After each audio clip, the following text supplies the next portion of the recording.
While many college football coaches tend to avoid talking about preseason expectations for their teams, West Virginia coach Dana Holgorsen has a different approach. Holgorsen, entering his 8th year in Morgantown, isn't afraid to embrace those expectations ahead of an intriguing year in the Big 12 Conference. More, Holgorsen split on NCAA rulings. "I mean, you want people to be talking about you," Holgorsen told Sporting News on Wednesday. "That means you've got something to talk about. There's been a couple of years here since we've been in the Big 12, which is going on our 7th year. There wasn't a whole lot to talk about because we weren't ready for that caliber of football. And so we welcome that. If any team is equipped to challenge Oklahoma's 3-year reign atop the Big 12, it's the Mountaineers. They have the league's most experienced and accomplished quarterback in Will Grier, a pair of dangerous receivers in David Sills and Gary Jennings, and some promising newcomers. They also have a fully loaded offensive line and, finally, some defensive help that Big 12 offenses must account for. Of course, Holgorsen knows promise and talent can only achieve so much. He can look back to the 2016 season, when his Mountaineers started the season 6-0 before losing to Oklahoma and Oklahoma State to miss a potential Big 12 title. He can look to last year, when Grier suffered a broken finger at Texas, causing WVU's offense to crater in 3 straight losses to end the season. But if WVU can navigate a treacherous non-conference schedule that includes Tennessee and Charlotte and at NC State 2 weeks later, Holgorsen's 8th season with the Mountaineers could be a memorable one. "The expectations are to win around here," Holgorsen said. "We are the 12th winningest program of all time, so our fan base and our administration expects us to compete. The other thing is, if you look back at our last 3 years, going into the Big 12 6 years ago, I just didn't feel like we were ready. We had some top-end talent, but we weren't ready to compete. The last 3 years, we've been right in the thick of the Big 12 in Game 11, Game 12, and just lost a couple games late to where we weren't able to win the Big 12. I just think this is the best team we've had, and I expect our guys to be able to understand the expectations and to be able to do what it takes to once again position ourselves to potentially win the Big 12, but a little bit better." More, ranking college football coaches 1 to 130. It all starts with a Grier, the 2013 Parade Magazine Player of the Year in high school, who lit up scoreboards and opposing secondaries last season to the tune of 3,490 passing yards and 34 touchdowns. But what makes Grier so formidable on the field, Holgorsen said, is how he has overcome obstacles off it. He was suspended by the NCAA for a positive PED test at Florida, sat out the 2016 season as a transfer, and then had to miss the final 3 games of 2017 with that broken finger. "There is no doubt about that," Holgorsen said. "I mean, he's been groomed to be a starting quarterback his whole life. He's a coach's kid that has played a lot of football. There's always bumps in the road when it comes to life, really, and then there's always bumps in the road with the game of football. There's bumps in the road throughout the course of a season, a game, or even a drive, and he's a mature guy that's seen it all and understands how to respond to all those situations. You know, his family life is comforting to me because it grounds kids. Older guys have responsibility at home. That, to me, reduces distractions. It doesn't promote distractions. There's a lot of things that happen to college kids in college life that I deem as big distractions, you know, and with him, I don't see a whole lot of distractions. I see a motivated young man that's ready to go out there and play the game he loves to play." Grier already has been cast as an All-American candidate, an early Heisman candidate, and even a potential top NFL draft pick.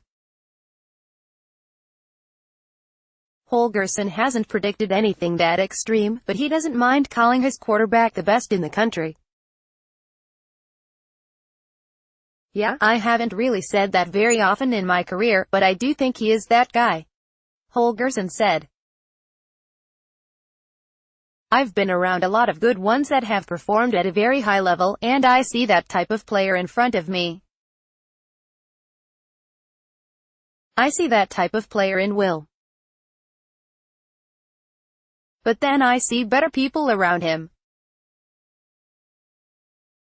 I don't see any weak spots on our offense, and we are going to be able to do a lot more things that we weren't able to do last year.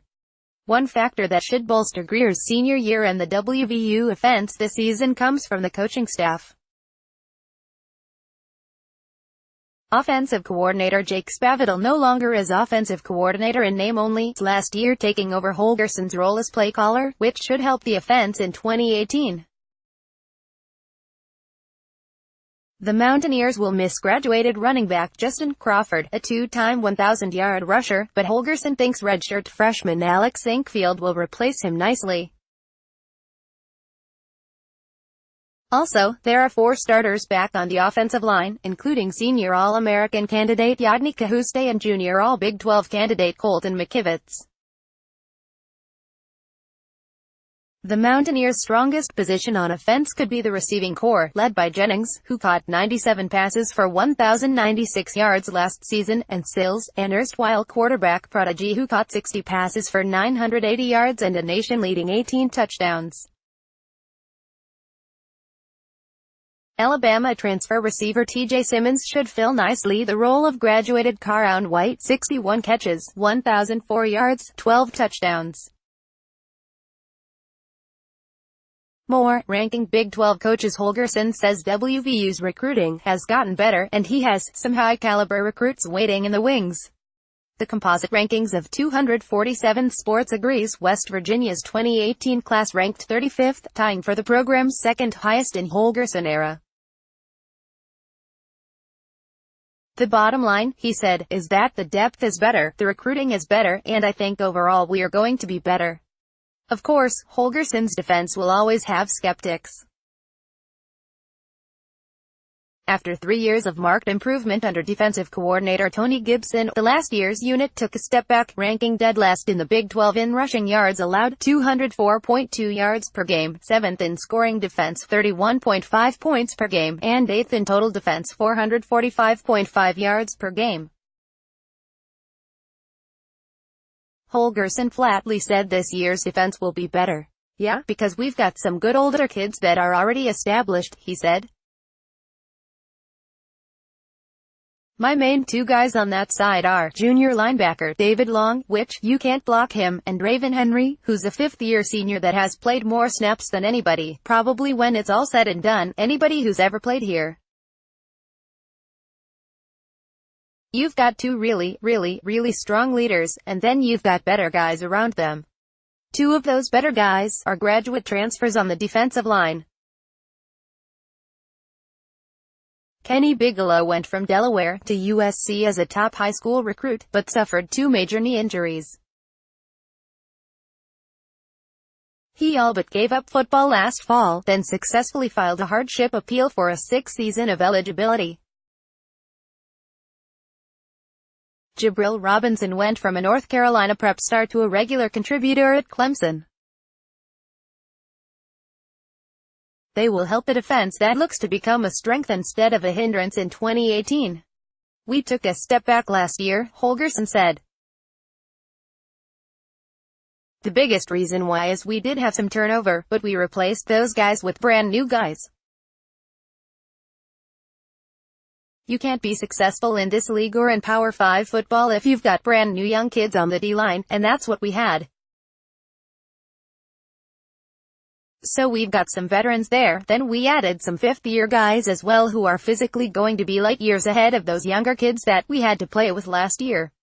More, Big 12 early conference primer Holgorsen said opening with the Vols in Charlotte and visiting the Wolfpack 2 weeks later won't make him change preseason expectations. He and his program are embracing the challenge of playing one of college football's most demanding non-conference schedules. We don't shy away from that, Holgorsen said. We play more Power 5 schools than anybody in college football. So it's going to be challenging, but then, every week in the Big 12 is going to be challenging as well.